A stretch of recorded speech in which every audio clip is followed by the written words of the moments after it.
Assalamualaikum warahmatullahi wabarakatuh. Perkenalkan, nama saya Zainul Haq dengan NIM 2101072077 dari kelas 2AD3 Akuntansi. Baiklah, saya akan membahas tentang materi tabungan. Dari pengertiannya, tabungan adalah simpanan uang yang berada di bank yang penarikannya hanya dapat dilakukan menurut syarat tertentu. Umumnya, bank akan memberikan buku tabungan yang berisi informasi seluruh transaksi yang kita lakukan. Dan kita akan diberikan kartu ATM lengkap dengan nomor pribadi atau PIN. Biasanya tujuan orang menabung di bank ini adalah menyisihkan sebagian dari hasil pendapatan yang biasanya digunakan untuk jangka pendek sampai menengah. Sebab untuk jangka panjang, orang-orang akan memilih untuk menggunakan investasi lainnya. Tabungan yang paling umum kita gunakan adalah bank. Bank menjadi tempat yang paling sering kita pakai untuk menitipkan uang kita. Selain aman, bank juga praktis karena tidak perlu merawat atau menyediakan tempat khusus untuk uang kita tersebut. Banyak kemudahan yang ditawarkan oleh bank untuk calon nasabahnya. Salah satunya itu kemudahan kita dalam menarik secara tunai ataupun melalui mesin ATM yang telah tersebar di mana-mana. Ketika kita menabung uang di bank, umumnya kita akan diberi fasilitas seperti kartu ATM, buku tabungan, mobile banking, serta beberapa layanan lainnya sesuai dengan kebijakan masing-masing bank tersebut. Terdapat beberapa hal yang perlu dilakukan nasabah untuk memiliki tabungan di bank. Antara lain yaitu kita harus melengkapi formulir pembukuan tabungan. Ada beberapa faktor yang menjadi perbedaan tingkat tabungan. Yang pertama itu pendapatan masyarakat. Tinggi rendahnya pendapatan masyarakat menyebabkan tingkat tabungan yang berbeda setiap orangnya. Yang kedua itu suku bunga bank.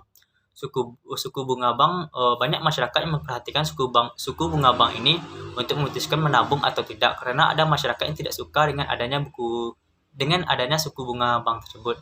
Yang ketiga itu tingkat kepercayaan. Tingkat kepercayaan masyarakat terhadap bank juga mempengaruhi tingkat tabungan tersebut. Keuntungan kita memiliki tabungan. Yang pertama itu uang yang kita simpan bisa dipakai kapan saja. Yang kedua, dapat dipakai di kemudian hari ketika kita membutuhkan uang. Yang ketiga, kita dibiasakan untuk hidup tidak boros dan kita bisa berinvestasi pada sebuah kasus tertentu. Kerugian kita dalam menabung ini kurang cocok digunakan untuk mengembangkan dana alias mendapatkan keuntungan. Suku bunganya terlalu banyak sehingga suku bunga kebanyakan produk yang satu ini hanya berkisar di angka 1-2% per tahun dan tidak mampu mengalahkan persentase inflasi setiap tahunnya. Belum lagi terdapat sejumlah biaya administrasi yang mesti ditanggung juga. Tabungan memiliki banyak jenis, serta fungsi-fungsinya yang berbeda. Yang pertama itu tabungan anak. Sesuai dengan namanya tersebut, tabungan ini dikhususkan bagi anak-anak. Tujuan adanya tabungan ini adalah untuk melatih agar anak-anak bisa menabung sejak dini. Perbedaan mendasar dari tabungan ini adalah cuma dari jumlah setorannya yang kecil, karena memang dikhususkan untuk anak-anak. Karena anak-anak biasanya tidak diberi uang jajan yang besar. Yang kedua itu tabungan mata uang asing atau kita sebut juga falus atau valuta asing. Tabungan ini biasanya sering ditemui di perbankan. Mata uang yang sering digunakan dalam tabungan ini seperti euro, dolar, pound sterling, hingga mata uang asing lainnya. Yang ketiga itu tabungan berjangka. Berbeda dengan tabungan konvensional, tabungan yang satu ini cocok untuk kita yang memiliki tujuan untuk menyimpan uang dan beberapa tujuan lainnya seperti kita liburan atau tujuan lainnya tersebut. Bunga dari tabungan berjangka ini relatif lebih baik dibanding dengan konvensional, dengan bunga tabungan 3% hingga 7% per tahunnya. Hanya saja tabungan berjangka hanya dapat diambil sesuai dengan yang kita telah disepakati. Jika kita melanggar, maka kita akan mendapat denda atau penalti. Yang keempat itu tabungan konvensional. Tabungan konvensional ini adalah tabungan umum yang paling banyak dimiliki oleh setiap orang. Seperti yang sudah kita bahas di atas tersebut, nasabah dari tabungan ini biasanya diberikan fasilitas seperti buku tabungan, kartu debit, dan layanan banking, baik itu SMS, mobile banking, ataupun internet banking. Jenis-jenis tabungan lainnya yaitu seperti yang kelima itu tabungan haji. Tabungan ini sering digunakan untuk mereka yang memiliki rencana untuk berhaji dalam beberapa tahun ke depan. Tabungan ini tidak jauh berbeda dengan tabungan berjangka. Jika nominal yang dibutuhkan sudah tercapai, maka dana yang dapat dicairkan dan digunakan untuk biaya keberangkatan haji. Syarat dan dokumen yang biasa disiapkan dalam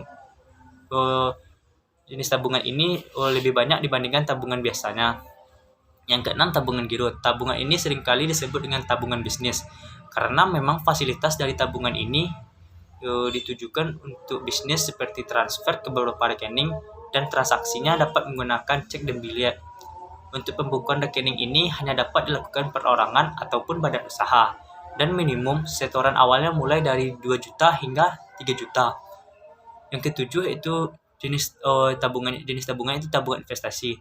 Tak hanya untuk menyimpan dana, bank juga memiliki jenis tabungan investasi. Berikut contohnya tabungan investasi ini seperti deposito. Deposito menawarkan bunga yang lebih besar ketimbang tabungan konvensional.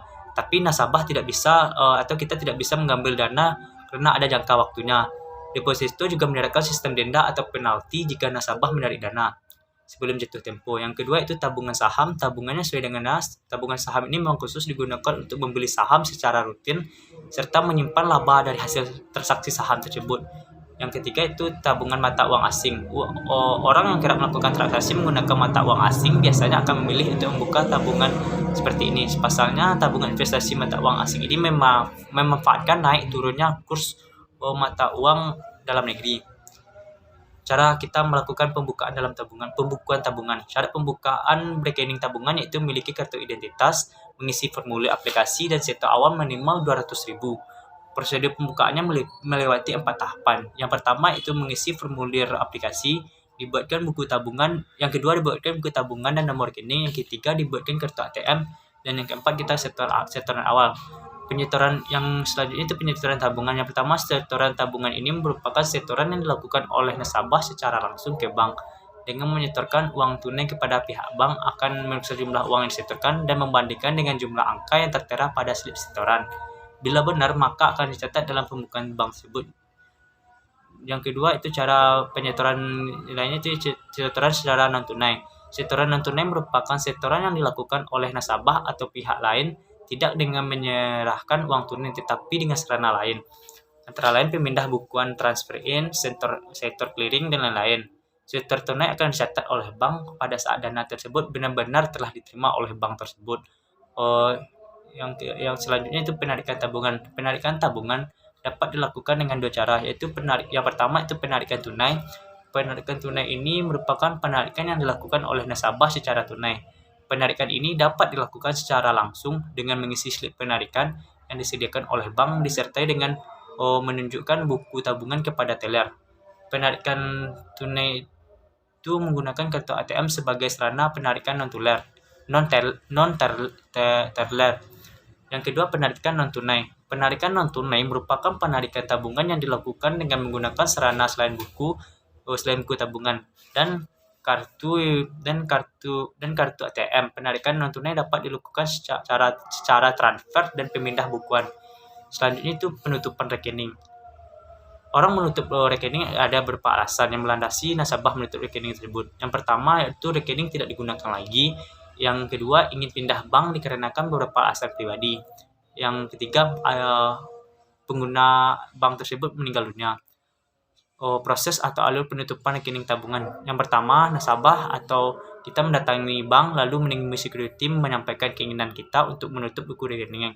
Setelah itu, security memberikan nomor antrian dipanggil. Setelah itu, kita atau nasabah menemui customer server untuk keperluan penutupan rekening. Yang kedua, kita akan berdiri menyampaikan salam, customer akan menyampaikan salam dan mempersilahkan kita untuk duduk dan memperkenalkan dirinya dan menawarkan bantuan. Yang ketiga, kita sebagai nasabah menerima dokumen dan mengisi slip pembayaran atau formulir aplikasi transfer yang itu sesuai dengan sisa saldo setelah dikurangi biaya penutupan rekening untuk diberikan ke teller. Angka selanjutnya, teller menerima slip atau buku tabungan, guntingan tanda tangan nasabah, identitas diri nasabah, dan formulir penutupan rekening diri nasabah. Lalu teller wajib mengecek cara penarikan sisa saldo yang diinginkan nasabah, apakah secara tunai ataupun melalui transfer ke bank lain. Setelah itu teller menyerahkan uang secara tunai, buku tabungan, identitas asli dan nasabah akan mengcopy aplikasi transfer kepada nasabah. Selanjutnya, teller menyerahkan formulir dan guntingan tanda tangan nasabah ke customer service.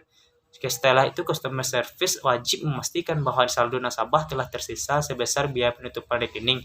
Jika sudah benar, maka customer service tersebut melakukan penutupan rekening di tabungan core banking atau sistem atau CBS. Yang kelima, proses penutupan rekening selesai dan bank kebanyakan menyediakan produk-produk unggulan kepada masyarakat untuk memakmurkan itu sendiri. Tapi dalam operasional, bank juga memberikan layanan jasa kepada masyarakat. Selain hal-hal pembukaan buku rekening, penyetoran dan penutupan buku rekening dan penarikan buku rekening dan lain-lainnya. Baiklah, mohon maaf jika ada kata-kata salah atau penyampaian materi yang salah. Saya akhiri. Assalamualaikum warahmatullahi wabarakatuh.